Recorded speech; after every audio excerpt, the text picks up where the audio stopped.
Hey, RetconRaider here, and welcome back to Skald against the Black Priory, where today, it's a bit late for regrets, but, you know, I do have some reservations about being party to this particular party. Not, I suppose, that things really would have played out all that much better if we hadn't gotten involved. In fact, I dare say they'd have been even worse. But, you know, such is life.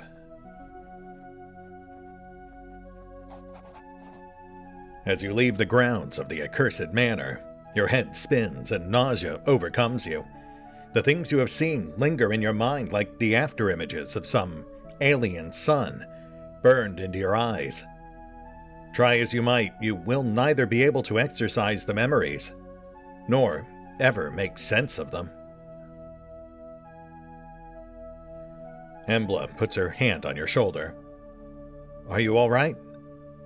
Somewhere, Cat alternates between crying and retching. No, I don't think I am. I don't think any of this is.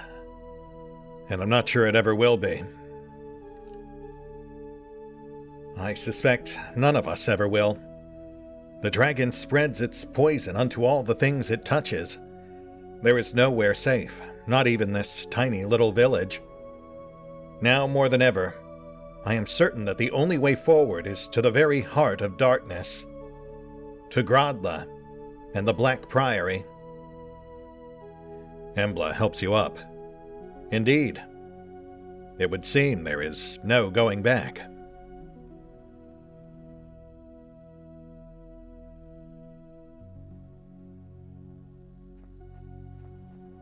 All right, well, good luck, kids. Oh, wait, actually. Thank the Golden.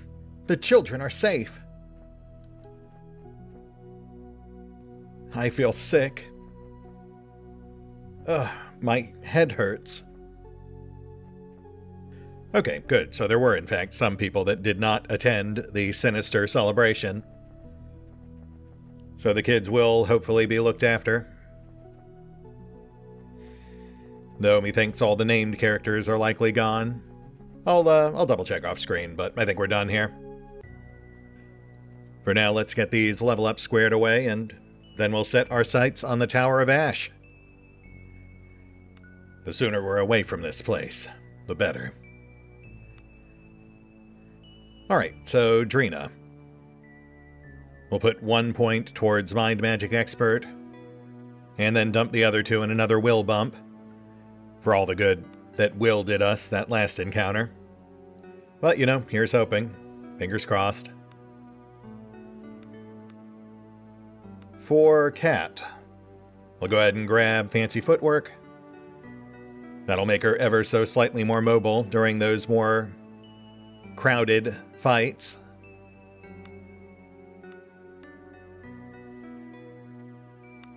Next up, Embla, who will go slightly off script. I was going to start pushing higher tier magic, but I think we'll actually shift focus to boosting our max cascade. That's the maximum number of spells we can cast per round. I held off on that early on because I was concerned about attunement, but I think at this point that's been pretty well shown to be a non-issue. Between level ups and potions, we've got that pretty well sorted. And then, of course, Ivan will go straight for multi-attack. This will get him halfway there. Sadly, the athletics is a bit of a bust, but he will at least benefit from Vicious, since that will apply to his range attacks. And with that squared away, let's coast to our next location. I have not done any scouting, so I guess we'll just kind of circumnavigate the island, see if anything jumps out at us.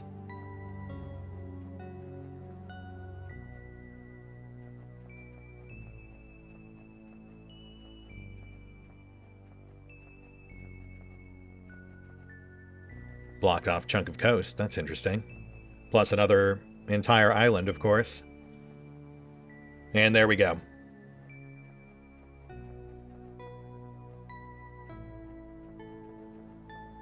Oh, interesting. Though it is completely contained within that mountain range.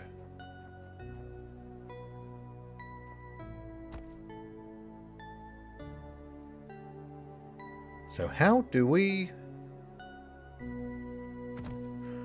Oh, I see. So that's why they blocked off that bit of coast north of us.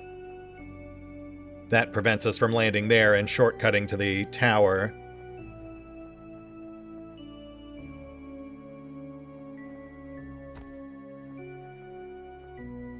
Oh, wow. Do they want us to go all the way around? Maybe there's scripted events on approach. Oh, hey, nice. Which one's this? Shrine of Fortitude. Lovely. I think that's our third now, right? And of course there's our token guards. Looks like we've got jumping spiders. Absolutely nothing to worry about.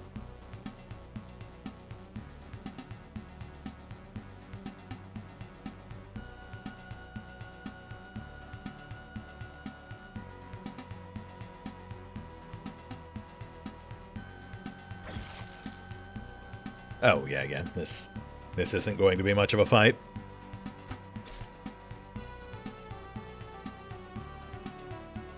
Yeah, thus far I want to say we've done Presence back on Idra, Intellect just off of this island, and then Fortitude right here. So I think we've still got Agility and Strength.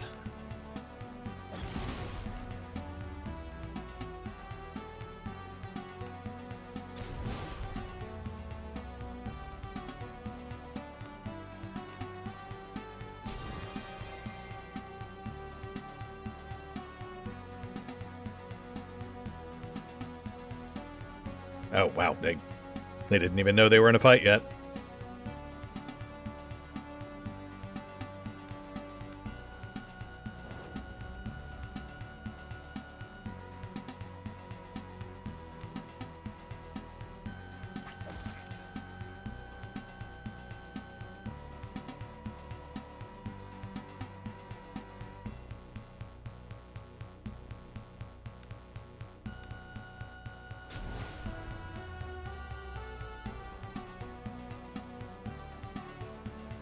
We'll go for a top off. Might as well take advantage.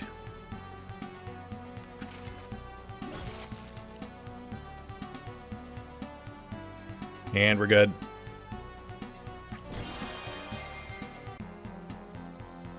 Not quite topped, but we'll take it. And we will also take this.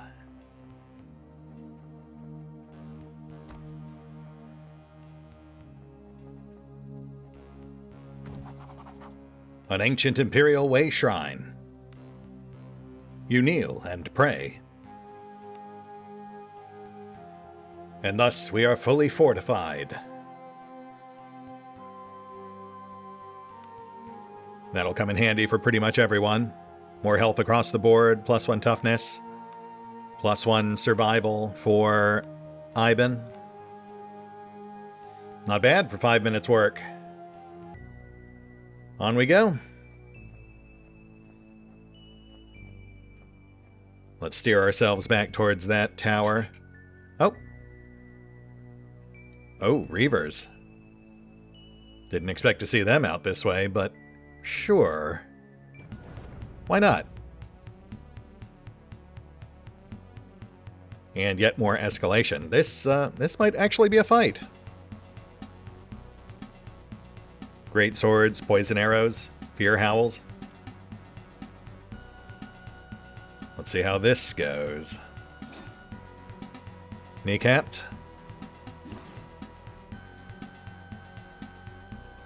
Oh shoot, is that a...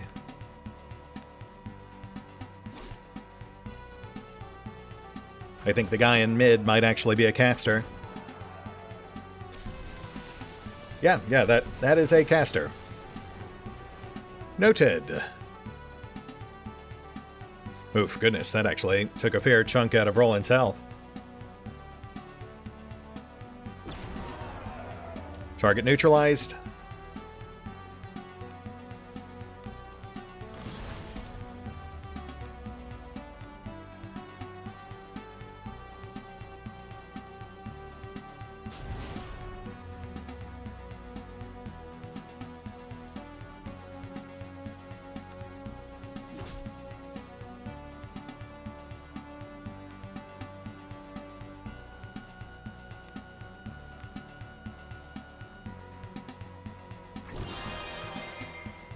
Nice, nice.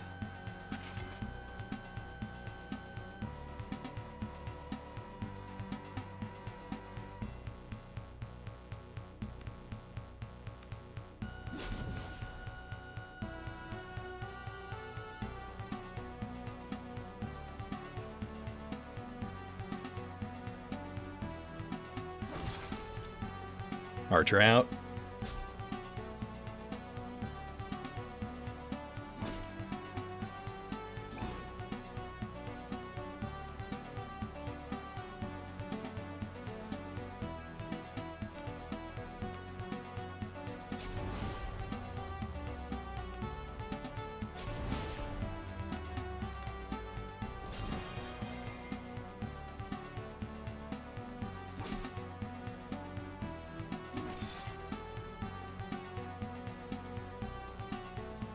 Top.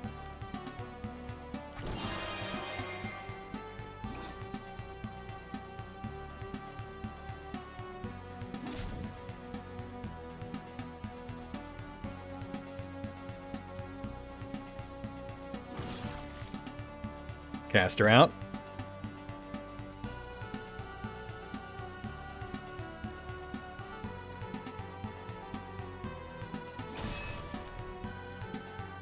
Doggos. And we're pretty much done.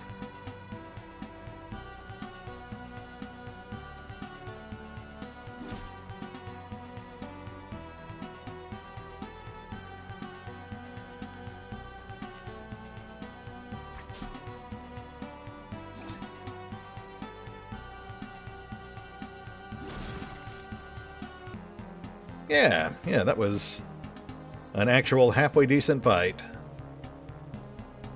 No real loot to speak of, but we'll take the 1000 XP.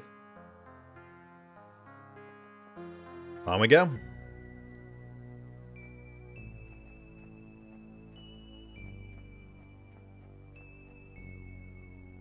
Huh. No scripted events.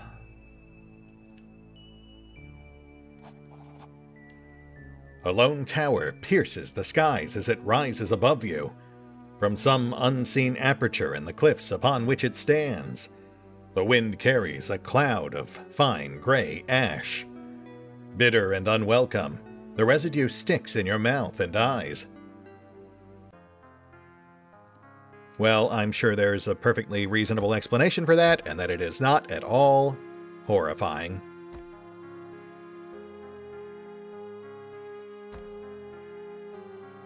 I am trying to think if there's anything from Lovecraft or related works related to ash, but nothing immediately springs to mind.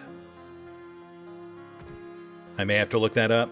He did do a lot of oddball little short stories for magazines and such that I'm not super familiar with.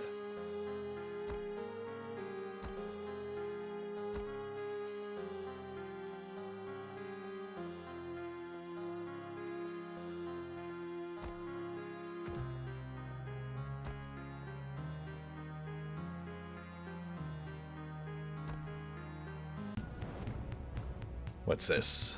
Snakes? Centipedes? Nothing to worry about. Also, I do notice a pair of boots jutting from the fog of war over there. Perhaps our first clue as to what's going on out here.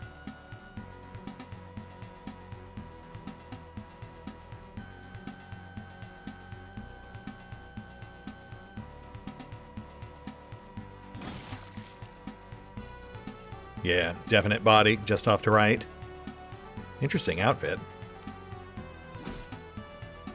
It's like a ritual mask, perhaps?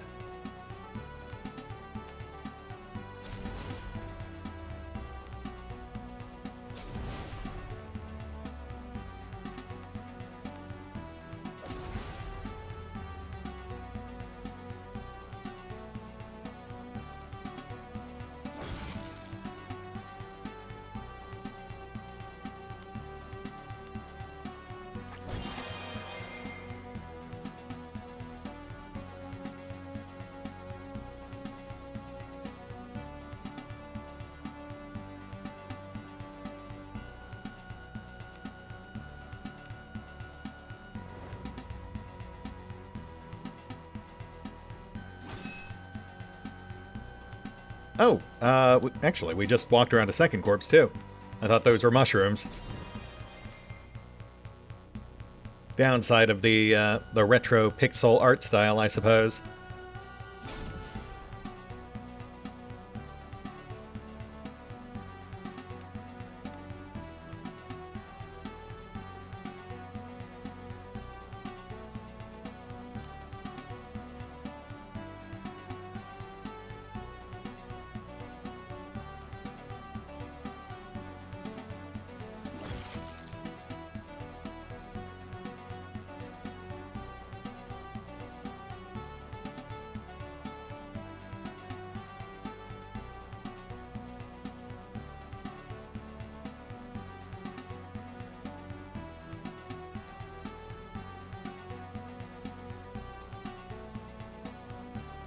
Go for a quick top off.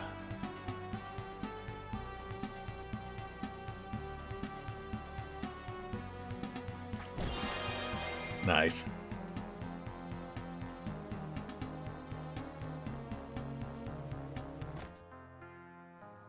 And let's get bodied.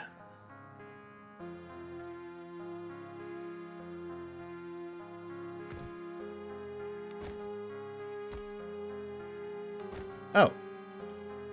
Okay, well, I mean, that's... I'll take it, but that's slightly disappointing. I really thought we'd be getting some sort of setup or mood building. Which I suppose technically it still is, but, you know. More in the corpses in a classic dungeon crawl sense than a creeping sense of eldritch dread sort of way.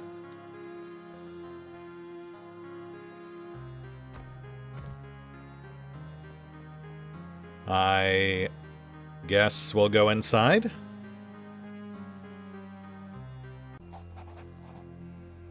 Your mind reels as you look around the lush interior of the tower. Colorful, fragrant flowers abound, and exotic songbirds sing in every bush.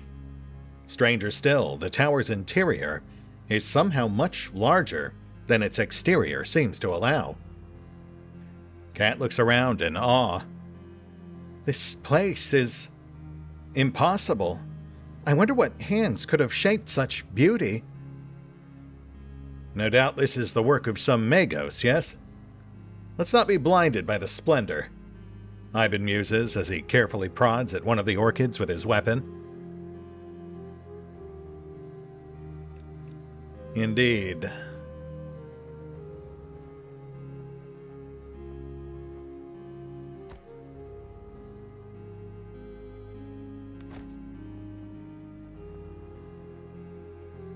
And we've got oozes, which may explain the weird reservoir there towards the middle, since that definitely does not look like water.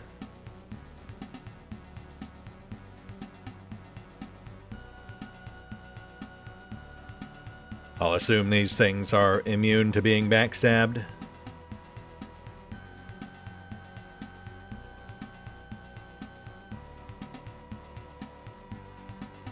Yeah, just hang back.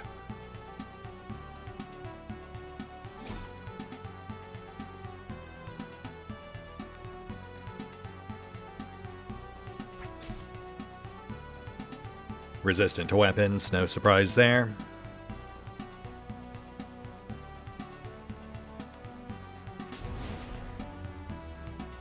But not to swarms of gnats.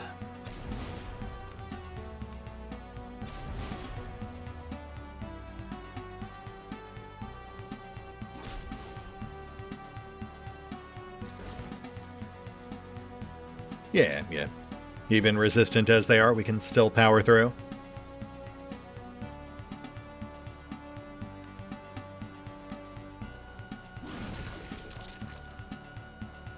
Though I suppose we should double check, just in case. Right, yes, okay. That does make sense.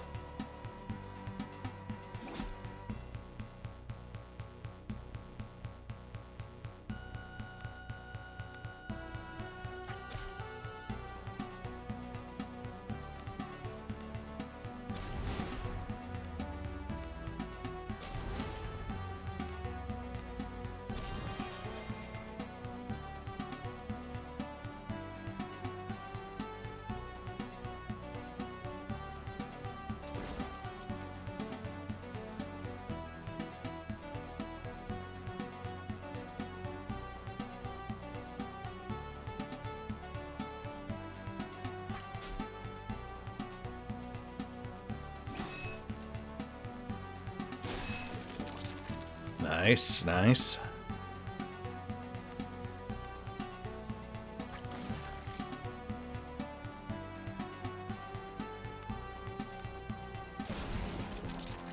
And we're good.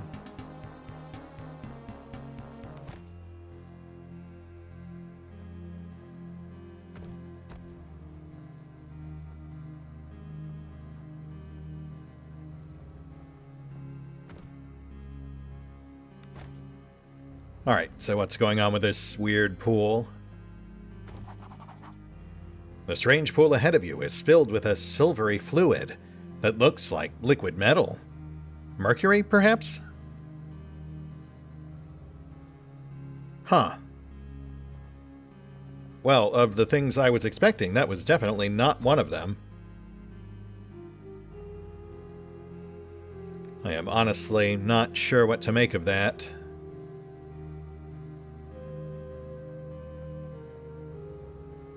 Looks like a very lavish living area. Spiral staircase up. 3 segregated rooms. This one being a particularly posh bedroom. Okay. Nothing we can actually interact with. Oh, interesting. A second bedroom. Ah, with a usable bed. Fair enough. So that's obviously our designated rest area. Plus an office. With, again, nothing in it we can interact with, so I guess we'll go up top. Oh, here we go. You emerge into what appears to be an observatory of sorts. Astronomical glyphs cover the floor, and in the center of the room stands what appears to be a huge telescope. Strangely, though, there does not appear to be any form of aperture in the roof that would allow it to observe the sky.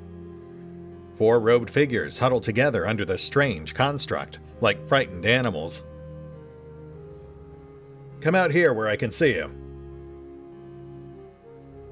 Slowly, the 4 figures creep forwards into the half-light, and to your astonishment, you see that all 4 have identical faces. Indeed, they all appear to be identical to the strange man you met on Idra. You come for Master, one of the men states rather than asks, with a serene smile on his face. What in the Magi's loins is going on here? Kat blurts out as she stares in fascinated awe at the quadruplets. Yeah, what she said. What is going on here? We are apprentices of Calipero the Tempestuous, one of the others answers with a smile.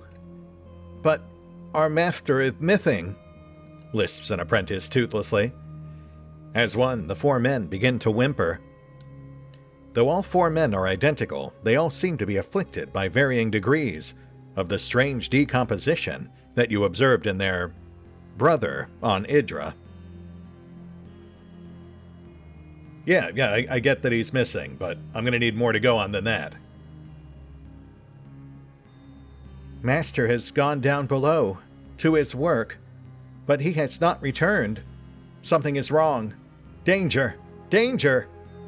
Like frightened animals, the 4 apprentices fret anxiously about. Down below? Below the tower? One of them whispers. We're not allowed to go there. Not until we ascend. But you can go, even without ascending. As one, the 4 apprentices' moronic smiles return, and they all nod in agreement. Yes, you can go now.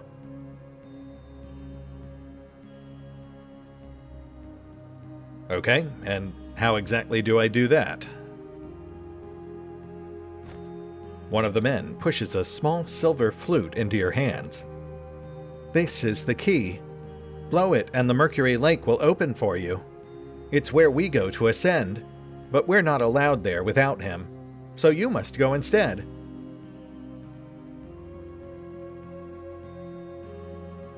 Embla looks at the flute with fascination. He must mean the Mercury Lake down on the ground floor. The affairs of Magi indeed. I wonder what knowledge a man such as this Calipero could be hiding in his secret halls, she muses. Keep his knowledge for yourself, Embla. I'd be happier with a fistful of diamonds, Cat chimes in. Yeah, we'll certainly check it out. Though I did have some other questions, if you don't mind. The four apprentices stare at you with blank smiles. So why don't you tell me about this master of yours? Calipero? We serve Calipero the Tempestuous, all four answer in unison. As kind and loving as he is wise, our joy is to serve him until we one day ascend to join him in the ranks of the Holy Magi. Ascend? What does that mean? When we are judged ready, we go down below, under the Mercury Pool and into the Ascension Chamber and the Golden Machine. There we shall transcend this weak flesh and take our place amongst those who are giants amongst men. Gosh, that does sound nice. So what else can you tell me about this area down below? It is where our master goes to do his sacred work. But he is missing. Please, you must go there now. Find him. Use the silver flute and go through the Mercury Lake. And if I do, I imagine I'll be rewarded, hopefully with something aside from Ascension, since clearly I haven't earned that. Our master is rich beyond comparison. Beyond count will be the joys and gifts he will bestow upon you. Go. Now. Right, yeah, I'm on my way. Just one more question. Bear with me. Why do you all look identical? Are you related, or...?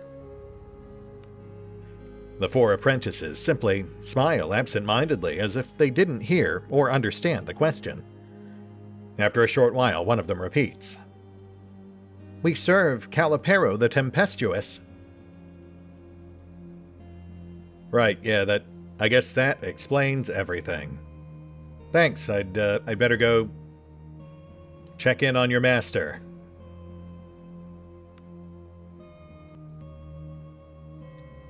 Yes, master is still missing. Go down below, now. Interesting.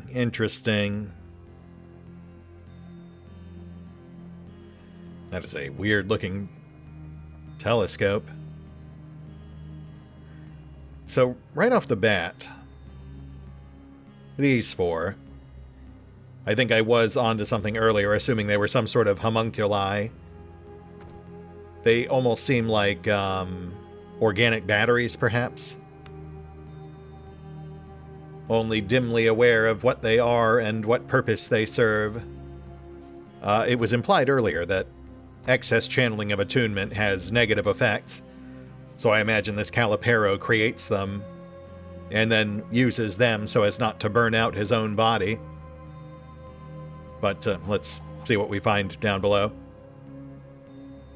A single clear note rings out, and for a moment, the chirping of exotic birds dies down. Somewhere, a metallic clang sounds, and then the mercury begins to circle some unseen drain. Slowly but surely, steps come into view. With a final gurgle, the last of the liquid is drained away, and at the end of the descending stairway, a door can now be seen. The down below awaits. All right, hold on to your ashes.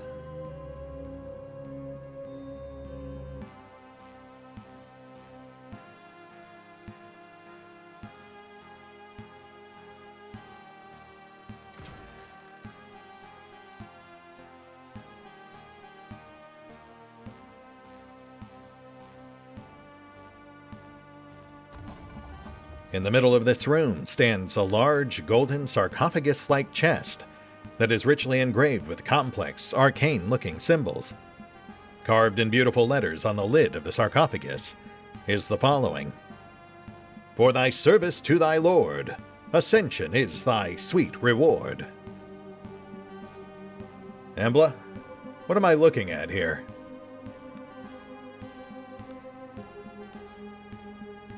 At first glance, the symbols carved into the sarcophagus appear to be magical in nature. This, however, is only at first glance. Further examination reveals that they are nothing but purely decorative patterns of no arcane significance. In fact, Embla feels certain that the gold leaf covering the structure is fake as well. Interesting. The lid of the sarcophagus slides open with surprising ease, revealing an interior molded to the form of a human body. All along the interior walls, more of the strange-looking sigils are carved, giving the sarcophagus the appearance of being some sort of machine. At Embla's instruction, you press down on the bottom of the interior, and it appears to give ever so slightly, almost as if it was hinged in some way. Taking a step back, you scan the area around the sarcophagus, only to spot a stone tile that is polished almost smooth by years of wear. No doubt, this is a switch of some sort. Oh gosh, okay. Carefully pressing down on the switch with your foot, the effect is immediate. The false bottom of the sarcophagus swings to one side, opening up to a shaft below. As soon as it does, scorching jets of flame roar up the shaft, which would explain the ash storm out front. Lovely. Had someone been lying in the sarcophagus, they would have been totally and utterly incinerated, reduced to ashes in an instant. Drina's eyes go wide with shock. Is this how those apprentices are repaid for their servitude? He uses them and then disposes of them like leprous corpses when they can serve no more? What monster could do such a thing? I mean, wizard. Though yeah, that does certainly match the assumption that he's using these would-be apprentices as disposable organic batteries or channeling mediums. The question being, how is he creating them? Oh, well, I mean, ask and ye shall receive, I suppose. A handful of naked forms flail about the room, attacking with their bare hands the strange machines that fill it. Their eyes are wild and staring, and they drool as they bleat forth their non-verbal cries of fear and rage. Suddenly they spot you, and as one they freeze in place with a mask of terror on their face. Right.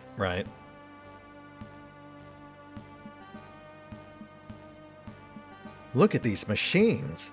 This is where he creates these poor creatures. They must have escaped when their master somehow failed to attend to them, born into a world comprised solely of this subterranean nightmare. Embla looks around in wonder. But that means they're like children? Cat asks. Go on, get out of here. It's not safe. Your brothers are upstairs.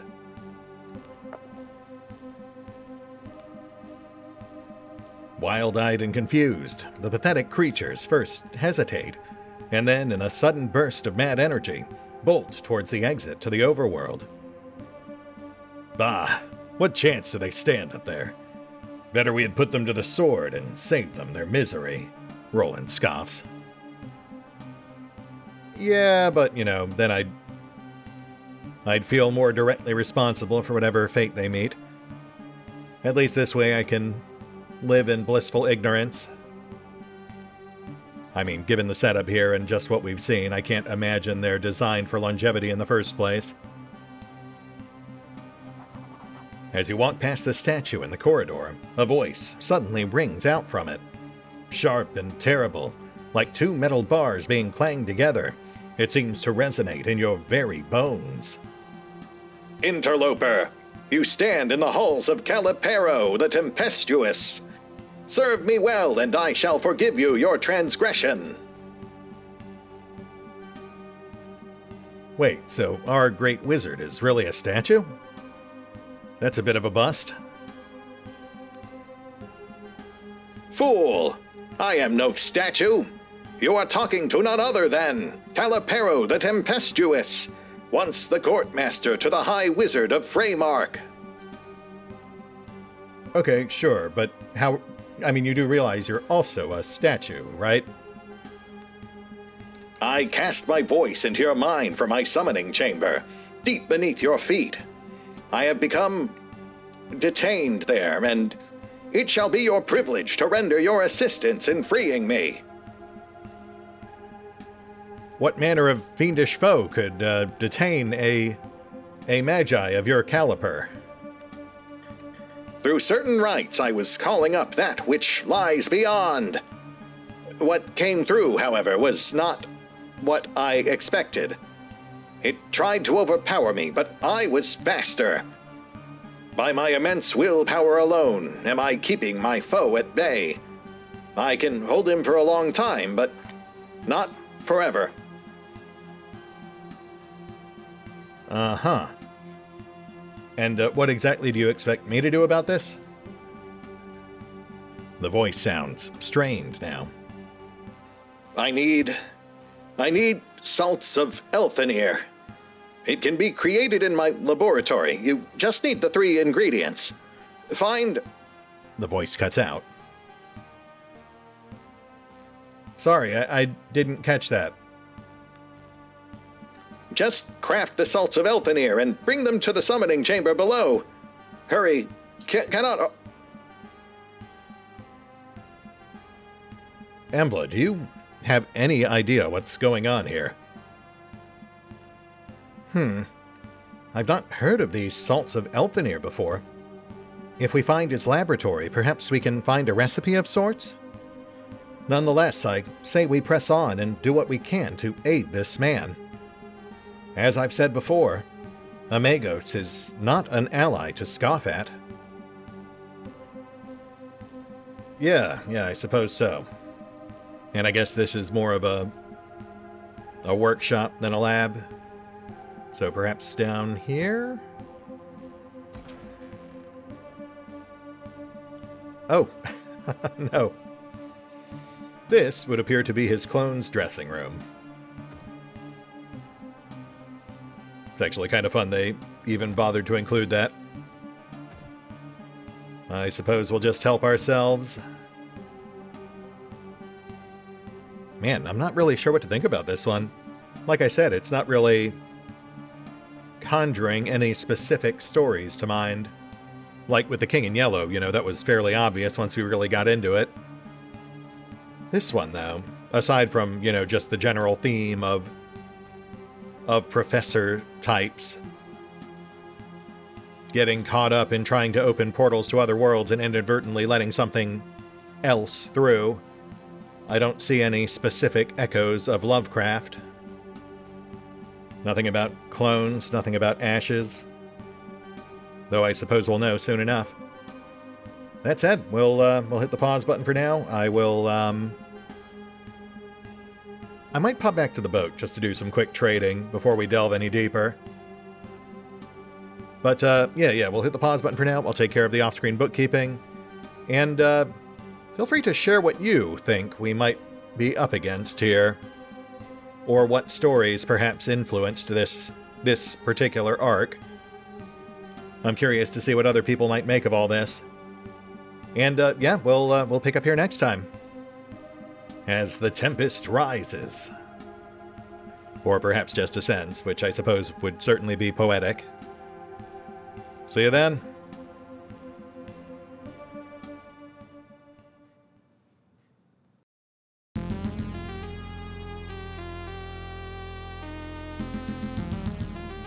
Oh, and special thanks to the Raiders, the fine folks who help make these videos possible, including but not limited to ErieV23, Revenant, Alois, Dragon Matrix 7, Drakiith, EgonAlter, Exsellsior, Gottlieb, James Trimmier, Kazorm, Lady Shayna, Mark Giemza, Nathan Welch Jr., OverlordPherom, RandomPassrby, RobbyB, Tomasz Piątkowski, Triphoppenskip, and Valinrook.